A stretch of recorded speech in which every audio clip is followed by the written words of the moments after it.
evening. Thanks for joining me in this fresh edition of the program, The Insight, your favorite program on Equinox Television. The whole world has been reacting. The United Nations, the UN Human Rights Wing, the US of A, we equally have the Commonwealth, La Francophonie, who have been reacting after the devastating effects of October 1 in the two English-speaking regions of the country. Today, what are the casualties? Today, what is the way forward? Today, we look at the September 22nd and October 1 event in the two English-speaking regions of the country. That is why my guest tonight is a political actor. She has been on the ground since the event started, and even since last year when the Anglophone crisis started. She's somebody who has the statistics with her. We shall be looking at this and more, and even the solution to the Anglophone crisis today. I will be right back.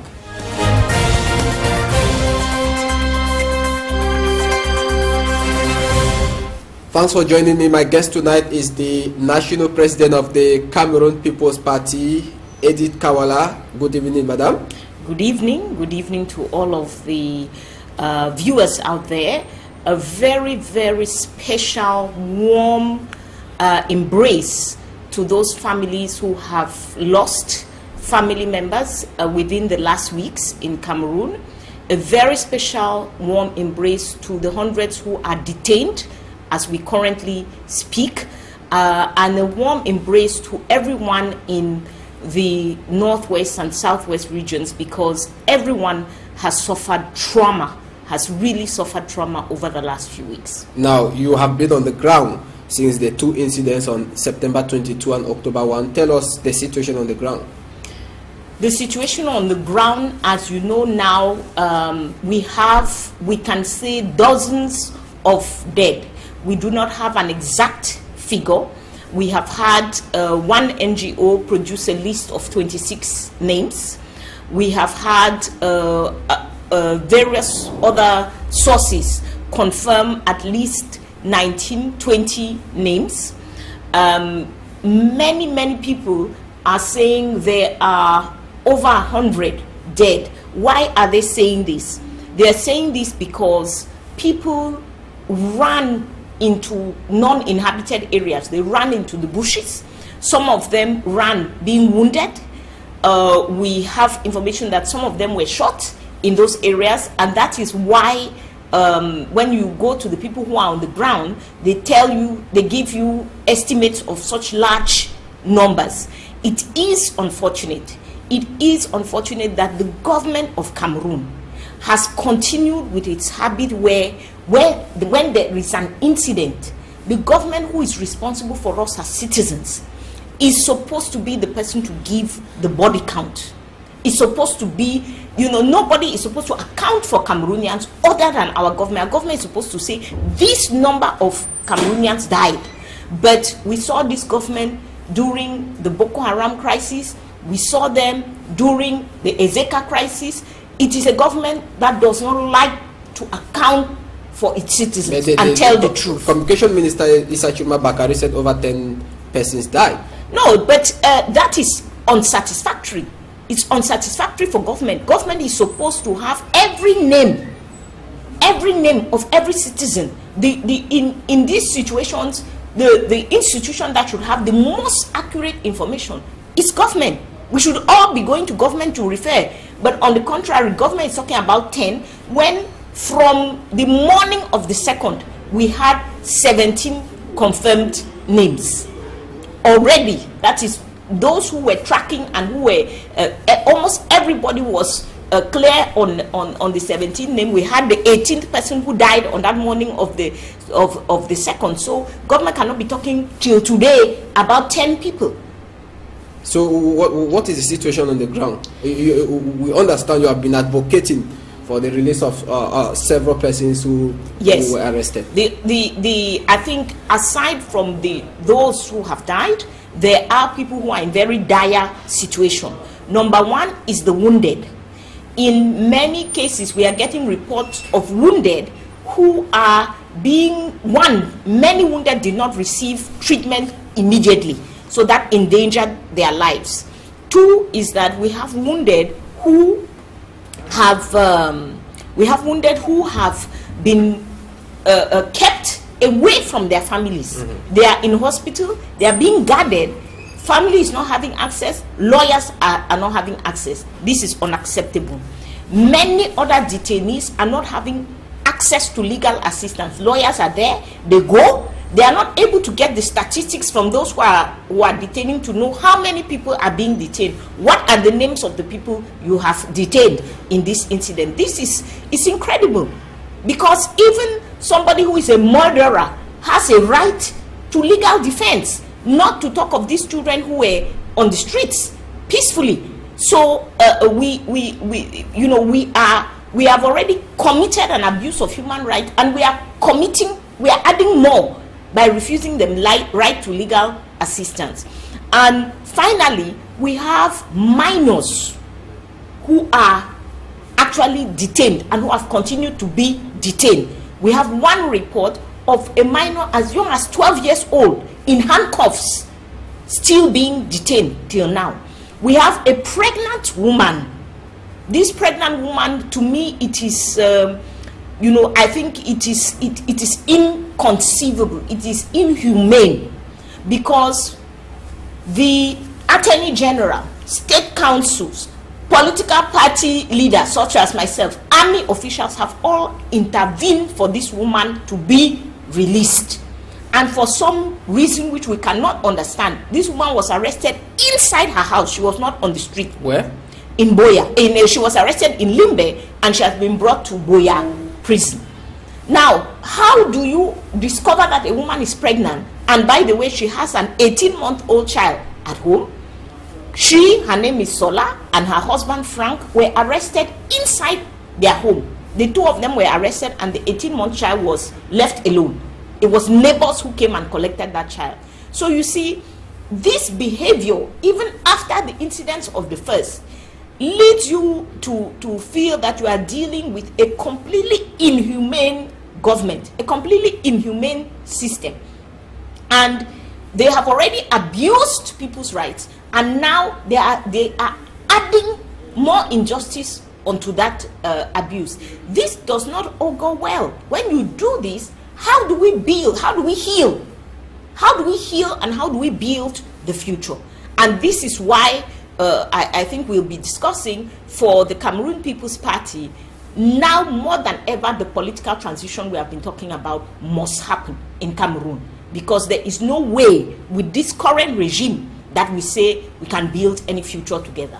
How many have you secured their release so far? Have they been able to? There have been people released. Once again, we do not have exact numbers, because there are lawyers who are working in Boya. Boya has the largest number of cases right now that we have been able to identify. There are lawyers working in Bamenda, in Mamfe, and we don't have a compilation of all of the numbers. And as I said, the courts and the forces of law and order are not providing statistics, which is also unacceptable. When you arrest people, you account for those people, and you should be able to tell a lawyer, I arrested 20 people or I arrested 100 people. They are behaving with the lawyers as if this is some kind of secret. No, every Cameroonian, by Cameroonian law and constitution, has the right to legal assistance when they are arrested. So this behavior is is not enabling us to have correct statistics, but the detainees are in the hundreds of detainees. Boya alone, the estimation is over 200 detainees that were held in Boya. Some have been released. But still Boya is reporting over 100 people who are being detained. When you were with army generals and those who parade the corridors of power in Boya and other areas trying to advocate for the release of these persons, what did they tell you was the reason for soldiers shooting with live bullets on the protesters? This again, we are really, and I think I want to address myself to those who are doing the shooting. We should remember that today we are in a world where you are personally accountable. You are personally accountable. If you receive an order which is against Cameroonian law, which is against the international conventions that Cameroon has signed, then you become personally liable.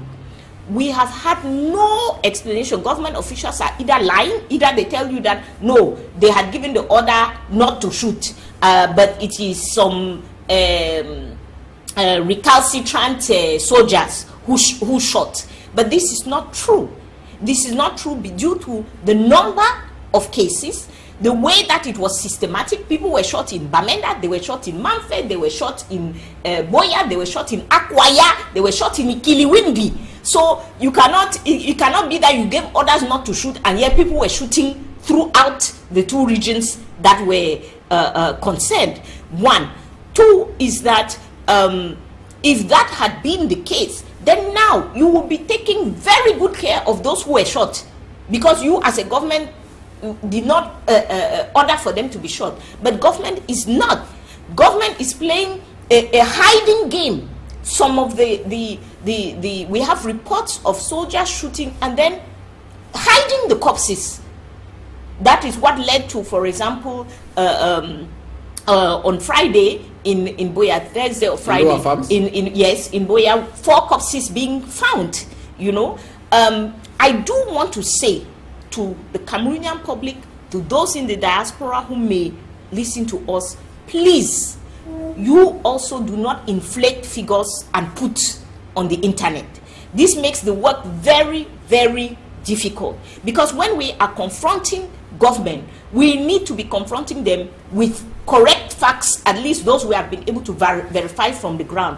When people have put on the internet that 100 bodies were found in Bamenda, Kumbo, 60 people were killed, these are not factual elements, and they put us in a difficult position when we are trying to pressure and when we are trying to advocate, because government says, yeah, you are lying, because they now lump all of us in. Of course, they are doing that because it's convenient for them. But it is important for us to keep the proper statistics, even for history, because government is not doing it.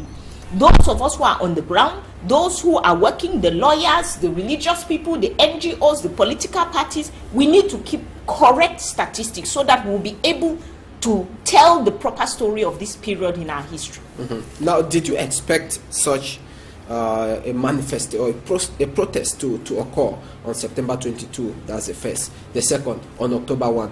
Did you expect such a protest to in Cameroon today? And what could be the contribution of those in the diaspora? You just talk of the persons in the diaspora and the internet today. I think anybody who says they expected the protest on the 22nd, even the people who were organizing it, I think did not expect to see such a massive turnout. People actually turned out throughout in almost every little town and village in the northwest and southwest regions, and we also saw, this is very important, on the 22nd, the army behaved with restraint. We did not see the random shooting that we saw on October 1st. On September 22nd, we had very few casualties. That is where you can say that you had recalcitrant soldiers who did not follow orders. The army, the forces of law and order clearly had orders to restrain themselves, and we saw people came out, marched peacefully and went back to their homes peacefully.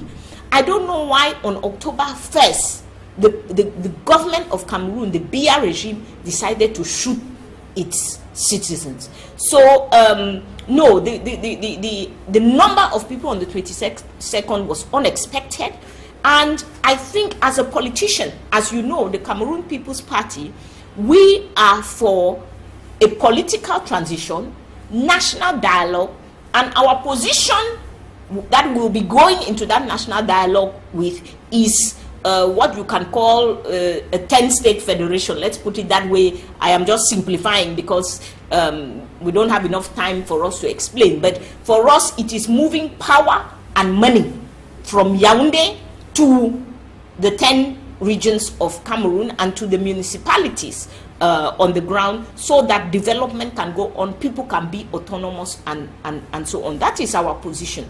So when we saw so many people out on the 22nd of September, many of whom, not all, but many of whom were for separation, were for independence of southern Cameroons from Cameroon, it makes you stop and think, of course. But our assessment is that this movement for separation has grown in the last 12 months, which tells you what? That it is less of a movement because people don't want to be with their Francophone brothers and sisters, and more of a reaction to the inhumanity and the injustice which this population has undergone in the last 12 months. The fact that government has shown itself incapable of a median position. They had moderates in front of them. They took those moderates, put in prison. They had moderate people in front of them who were not using violence. We had no violence in this movement, in the beginning of the movement, who were using non-violent means of protest. They took those people, put into prison. They were unable for 8 months to give a reason. Why have you put these people into prison? Some of those people, I forgot to greet them. Mr. Penn, Mr. Mancho, we are talking of hundreds of new detainees being put in, but there are detainees who were there already. So this type of injustice is what has pushed the people in the Northwest and Southwest to say we can no longer be part of this. The only cry that we have as a Cameroon People's Party is that this injustice is real for all Cameroonians. When you are Anglophone, it can be done on the basis of the fact that you are Anglophone. But what we are seeing now, the denying detainees access to lawyers, torture and abuse when people are detained, mass arrests. We still have, as we are speaking now, hundreds of young men in the extreme north who underwent this mass arrest during the height of Boko Haram. So it is to say that this is a government that behaves this way to everybody, whether you are Anglophone or you are Francophone. Those of us, the CPP, we were very present in the Boko Haram crisis, as you know. We are very present in this crisis. What we see is the same behavior. The injustice to Cameroonians, the lack of respect of basic human rights, the lack of respect of legal rights, and then the government who lies throughout the process. It is the same. There is no difference. Now, will you buy the opinion of comments made on social media by Ayapola Bini and even the national chairman of the SDF that today President Paul Biya could be tried at the International Criminal Court? You know, crimes against humanity. You definitely in this period of in this moment, we have the state has committed crimes against humanity according to the strict definition of crimes against humanity. There is no question about it. Now, I think we are going to talk about the international organizations. Personally, and at the level of the CPP, we are much more reluctant to go running to these international organizations, because when we look at their track record, when we look at them in Cote d'Ivoire, when we look at them in Syria, when we look at them in Iraq, and so on, they do not have the best track record. And that is why our appeal is and always has been to Cameroonians. We inside Cameroon have the capacity to build the systems and to build the institutions that will enable us to have justice in our country, that will enable human rights to be respected in our country. If we keep depending on people outside to come and do that for us, we will never be a nation. So we need to look at how it is that we are going to set up the mechanisms right now. If we talk about trying President Paul Biya, we are already in the resolution process. That is, how do we heal? How do we get to truth and reconciliation? And then how do we punish those who have actually committed crimes. I believe that Cameroon, first and foremost, must design this process for itself.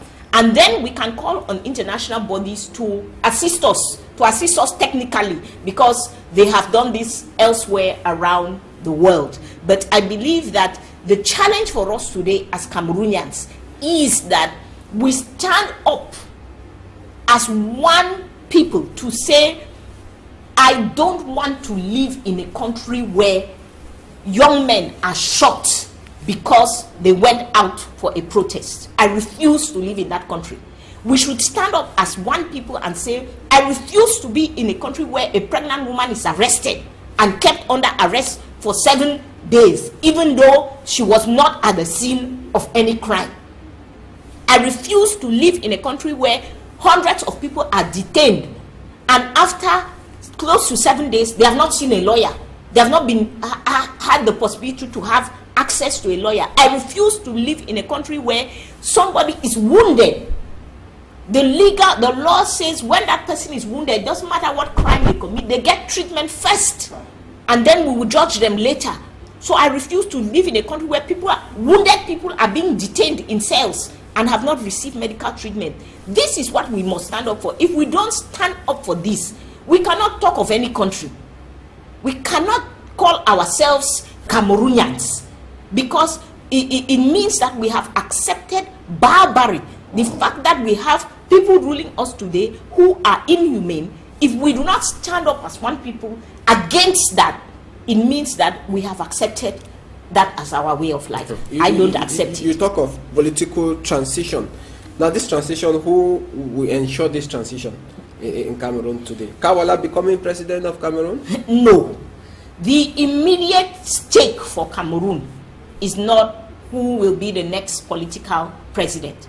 We have been talking about this political transition, and I wish when we started Fridays in Black, if you remember last year, I wish Cameroonians had come out with us. We would have avoided some of this bloodshed. We are talking about political transition, which is one, managed by a neutral body. Managed by a neutral body means what? In the national level, we have the church, religious organizations, we have NGOs, we have even leading opinion leaders who are well respected, in whom we can have confidence, because these are people who have been standing up for justice for decades in our country. Those are the people that would be selected to lead a transition government.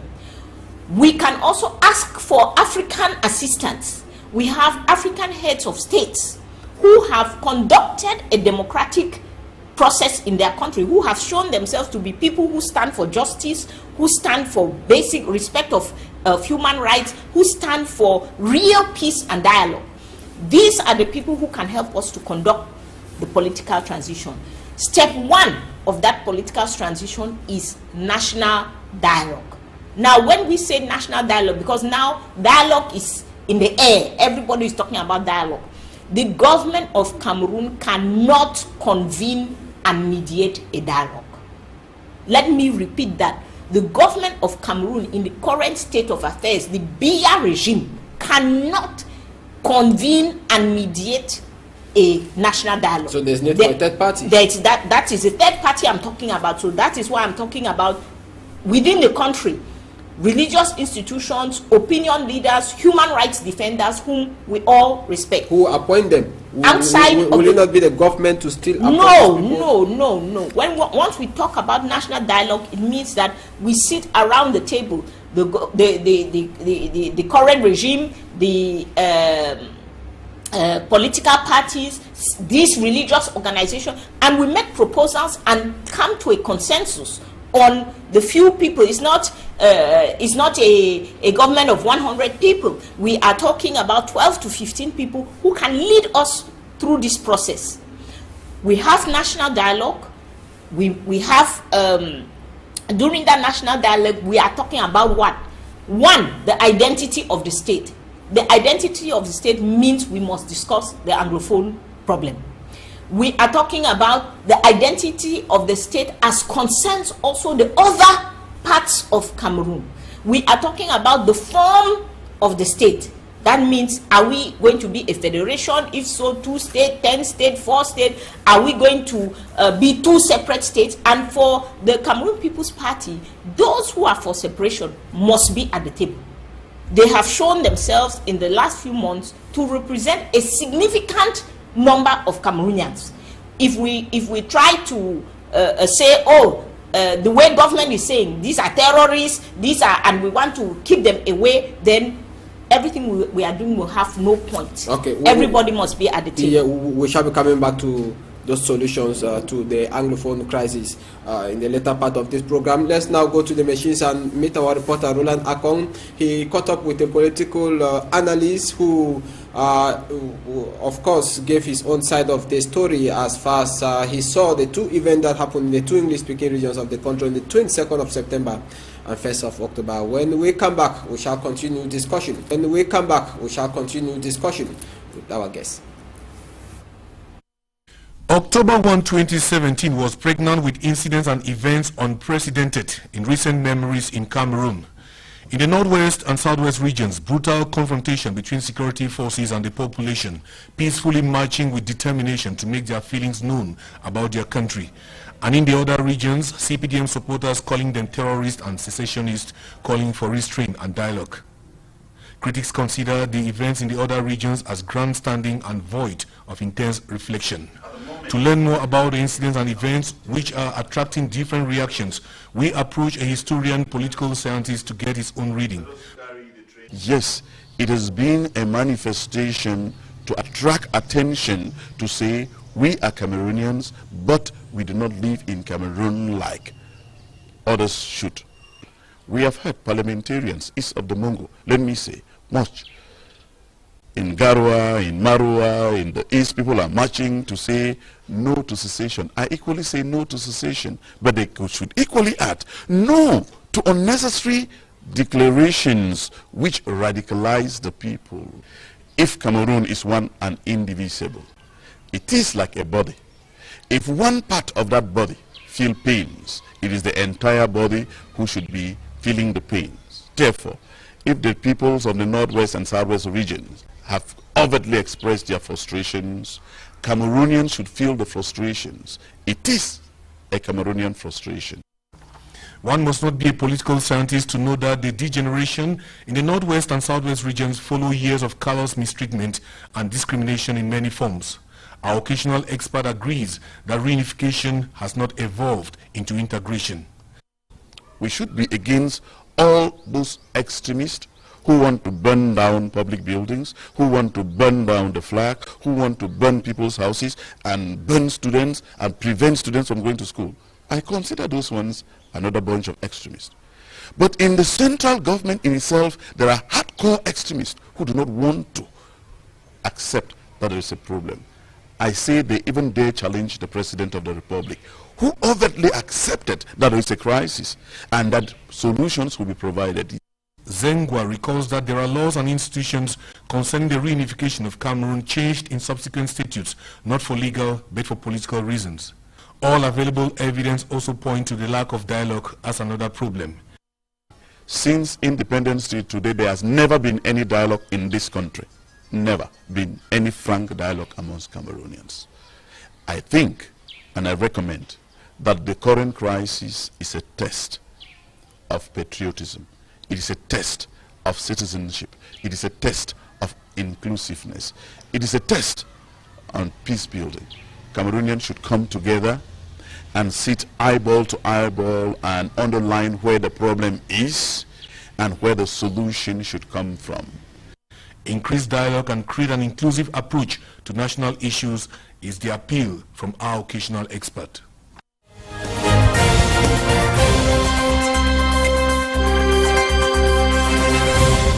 Welcome back. To join me and Edith KABANG. She's a national president of the Cameroon People's Party. With her tonight, we are looking at the 2 events that took place in less than 9 days in the 2 English-speaking regions of the country on the 22nd of September and 1st of October. Now, you watched the report signed by Roland Akong. At the same time, on the 1st of October, when protesters were marching in the northwest and southwest regions of Cameroon, in other areas, the CPDM too was organizing another meeting, recognizing October 1. Could you say it was a paradox that police used tear gas on one side and the other it was peaceful? I would say this is it is more than a paradox. It is the injustice which the BR regime has systematically tried to normalize in this country. There is some madness which they want to use to place the CPDM outside of its role as a political party. The CPDM is just a political party. Which other political party on that day of October 1st could have organized a meeting or a rally or a march? We should stop, and these are the things which incite the population and get one part of the population to the point that they say, I no longer want to be a part of this. Because when you have flagrant cheating and injustice, it becomes something which people want to just separate themselves from. They no longer want to be involved in all of that. So why? What was the justification? Reunification was celebrated in this country in 1962, 1 year after the 1961, after Southern Cameroon and La République came together. It has never been celebrated again. We must remember that it was very strategic, and that the rotten foundation on which this reunification was built was designed to be so by him. So after 1962, he came out with a 1962 ordinance. Many Cameroonians don't know that the 1962 ordinance is what created subversion in this country.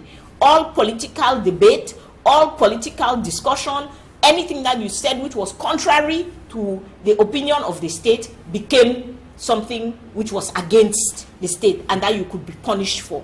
Ahidjo at the time had two targets. He had the UPC, because you can remember that at this time the UPC was still quite strong on the ground and advocating for a truly national independent state. So he had the UPC and he had the Anglophones, who were coming out of this vibrant political culture with a lot of political competition and debate and so on.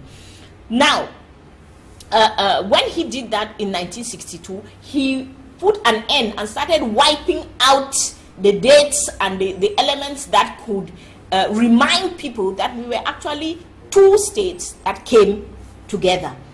Mr. Biya, who is his student, went on very much in that tradition with his own 1984 wiping out of Southern Cameroon through the change of the name and the change of the flag.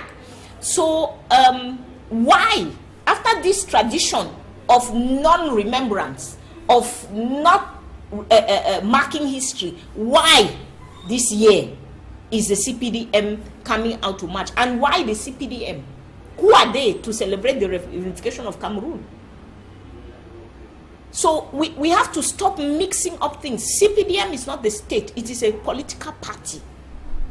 And under normal circumstances here, during normal days where there is no tension, there is no... October 1st, we knew that the army of the state of Cameroon was going to be out on that day. How do you authorize a political party to start holding meetings on such a day?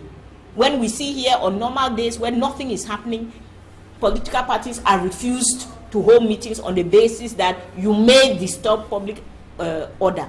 It is again a total disdain for the Anglophones, because let us remember that December 8th, 2016, for me, that is one of the most important dates in this current crisis, because that was the first day that Cameroonians were shot and killed by their army during this crisis. And what was the origin of that killing on that day? It was the marching of the CPDM in Bamenda. So if you have total disdain for the people and allow people again to march on another day, it means you have disregard for their lives. It means you do not consider them to be citizens, and you don't consider that you have to ensure the safety and the security of everyone. All right, now can we say today that the entry of the international community has been a turning point in the crisis today rocking the two English-speaking regions of the country? Let's begin with the United Nations. After sending a release on September 28, warning authorities and even protesters that they should be peaceful, and authorities that they should want military men not to shoot. After the October 1 massacre, they came back and sent another communique that there should be dialogue. When you read the communique of the UN, you really see the United Nations coming as a third party to solve this problem. No, definitely not to solve this problem. I think Cameroonians, and this is where I feel that those who are for separation in leading the people who follow them, they lied to them, because they told them that the UN will come in, UN troops will come in, and the UN is going to come and save them. This was a total and complete lie from day one, because that is not the way the UN functions. You have just described the way the UN functions. The UN functions, one, they did not come into the crisis in September. They have been in the crisis since early this year, because the regional, the Central African representative has made 2 visits to Cameroon and put out communiques. And that is what the UN unfortunately does, is that they assess a situation and they put out a communique which they hope will put pressure on the parties concerned.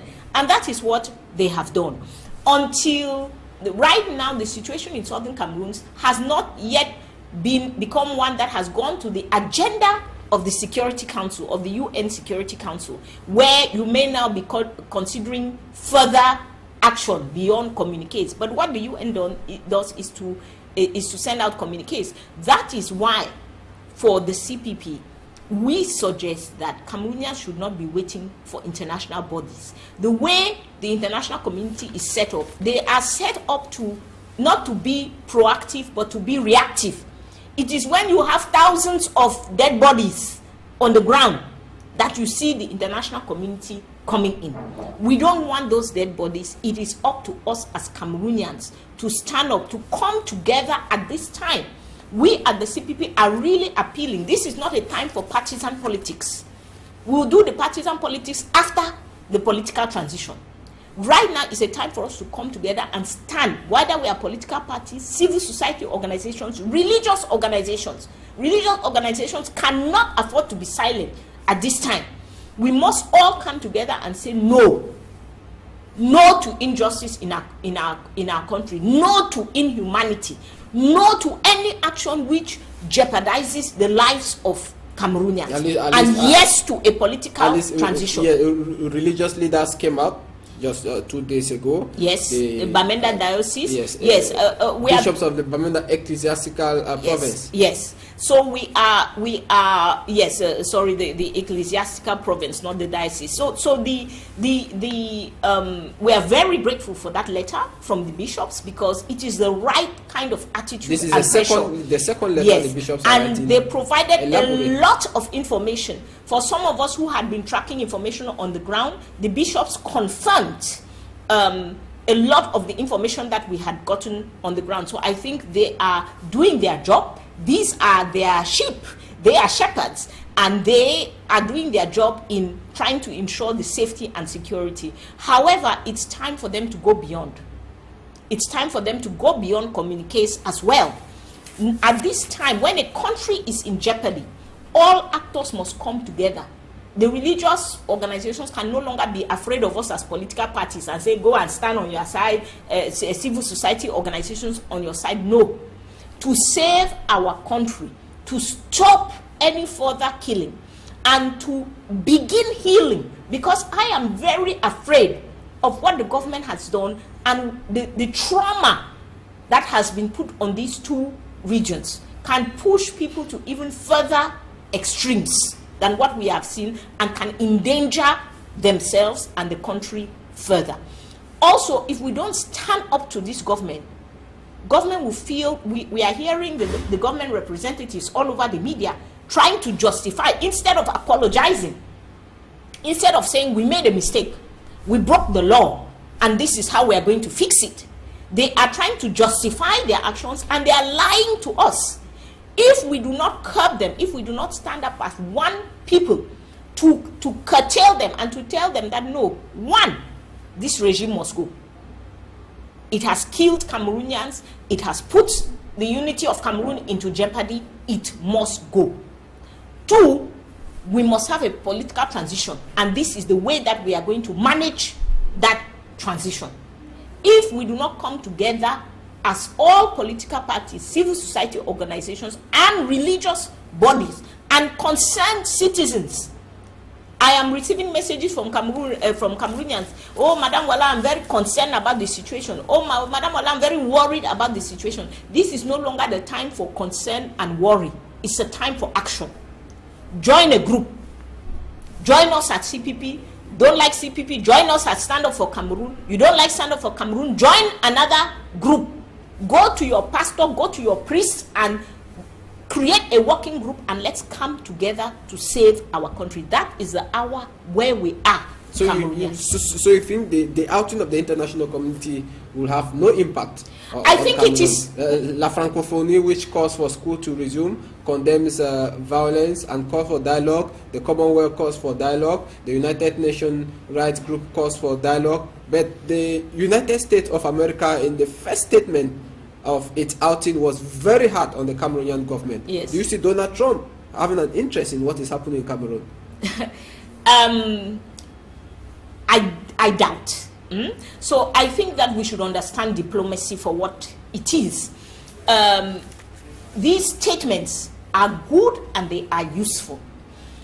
We, the CPP, we provide information to many of these international organizations, and we request, along with many other Cameroonian groups, for them to put pressure on our government.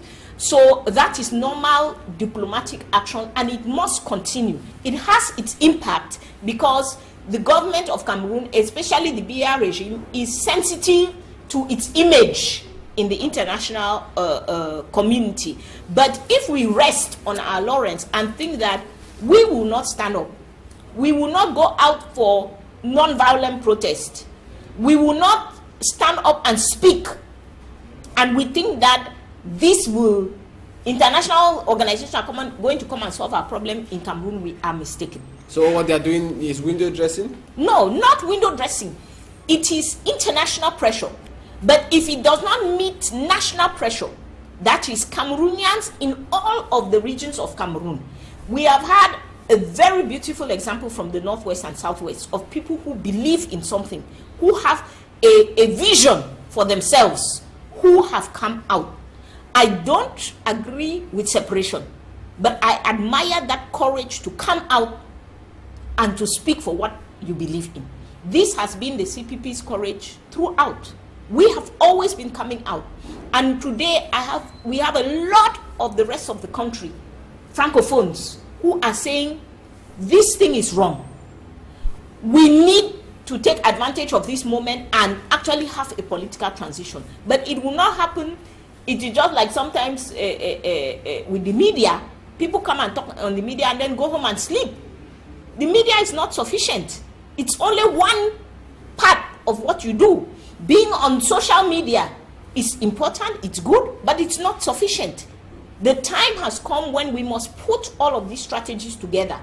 International pressure, media, social media, but most importantly, ground action. We've seen it in Burkina Faso, we've seen it in Tunisia, we have seen it in so many countries, we are seeing it in Togo today. If we don't have ground action to put pressure and obtain what we want, we will never get it, and we may be endangering ourselves and falling into one of those war-torn countries. Now, that is the solution for as far as the transition is concerned and the ousting of the current regime now? What could be the solution to the current crisis rocking the two English-speaking regions of Cameroon? I think it is, there are very practical things, and here again I call on Cameroonians. There are very practical things to be done on the ground right now. One is that we have detainees. We have hundreds of people in prison. They need legal assistance. The lawyers are organized, and a good point of contact is the Faco Lawyers Association, to get in touch with them, find out what they need, how you can assist, because these lawyers are moving from Boya to Limbe to, you know, all across the division. Lawyers are acting in Bamenda and in the other towns. So as a Cameroonian, get up, go towards those people, find out what they need and how you can assist. That is number one. Two is the victims. We have wounded victims. We have families who have lost people. We also need the NGOs, the local NGOs, the local organizations to organize so that those victims can be assisted. And three, we need dialogue to start already in the regions. This is a trauma. People have seen somebody killed right in front of them, even if they were never wounded or hurt in any way. When you watch killing, and especially when you watch injustice that happens, an inhumane treatment that happens in a certain way, you are traumatized. And so we need to begin the conversations, even within those regions, for people to begin healing themselves. Who will dialogue with who? The government will dialogue with who in these two regions? No, in these two regions, you keep going back to government dialoguing. For the CPP, we are no longer in government dialoguing. Because you cannot be a protagonist. You cannot be the person who shot me, and then we are going to dialogue. How is that going to happen? You are going to come. We saw the way that government organized dialogue in the beginning of this crisis. You are going to come, you are going to tell me who should talk, you are going to tell me what we should talk about, and you are going to tell me which aspects you are going to treat and which aspects you are not going to treat. No, that is not dialogue. And we are no longer there. Okay. I'm talking about the churches, the NGOs, and so on, beginning to gather the people in the northwest and southwest for them to begin to express themselves with regard to the trauma that they have lived, but also with regard to their future. Because when we get to national dialogue, and we will, the Anglophones will have to have spokespersons, they will have to have a clear agenda, they will have to have various elements that they will bring to the table. So the work right now of beginning to assess the situation and beginning to identify what are the key points, that work can start now. The only thing we are asking of the government is that don't disturb people now. Because the tendency of government will be that when people are meeting, they come there and say, no, you are not allowed to meet because of... No, you cannot do that. It is the abuse of rights which has taken us to here. The Constitution of Cameroon says, I have the right to my opinion. I have the right to meet. I have the right to assembly. I have the right to form a group. So we must respect those basic rights to get people back to normal. Okay, so that's the solution to the Anglophone crisis, Edith KABANG. Right now, those are the immediate things. Take care of the detainees, take care of the victims, and begin discussing with the population. Begin preparing for national dialogue. Final point is reach out. We, at the level of the Stand Up for Cameroon, are working with other organizations who are on this issue and who will be in the coming days proposing political solutions. We should not go as Anglophones on one side and Francophones on the other. We will not win. Let us come together. We have one common thing to do together. Whether you are a separatist, whether you are a federalist, whether you are for unitary state, today it is in all of our interest to have political transition. The outcome of that political transition, you will enter the political transition with your own opinion. I will enter with mine. And the outcome will be what we have decided in consensus. All right. Okay. We've come to the end of the program. It's been too short. It has been. This is a fundamental issue, And it is, I think, if you take the top 3 crises in Cameroon history, this is amongst. So it is something which is we should not get tired of talking about it. Cameroonians should not get tired of hearing about it. We need to do the work to rebuild our country, to refound our country, so that we can go forward to the future which is ours. We deserve a peaceful, prosperous, and just country. We need to do the work to build it. All right, Edith KABANG, you are the national president of the Cameroon People's Party. It was a pleasure being with you. Thank you. It was a pleasure to be here as usual. It was equally a pleasure being with you in today's edition of the program, The Insight on Equinox Television. If you did enjoy the program, take our rendezvous there for next week Sunday, same time, 6:30 p.m., same channel, Equinox Television. You can equally have us on YouTube immediately after this program. After 30 minutes, we'll be available on YouTube. Thanks for watching. Good night.